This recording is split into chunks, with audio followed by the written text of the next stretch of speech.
L'intérêt de Godard pour les Balkans n'avait pas faibli. Il portait particulièrement son attention sur l'Albanie et sur la nécessité de déployer l'influence française sur ce nouvel État que convoitaient tous ses voisins.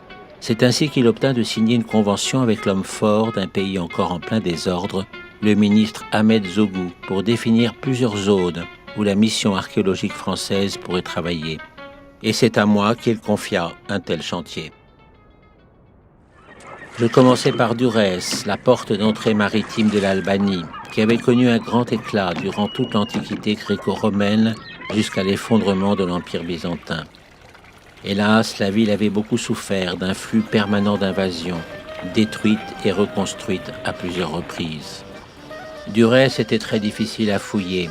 Les monuments antiques avaient servi de carrière et les vestiges étaient enfouis profondément sous les habitations d'une population peu portée sur l'archéologie. Les fusils partaient tout seuls quand on commençait à creuser.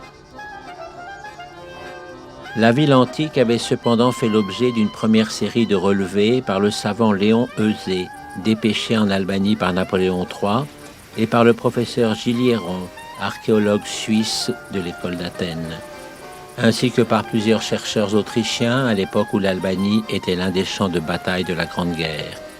J'y eus recours pour dresser un relevé encore plus complet, qui me permit de retrouver de nouveaux vestiges.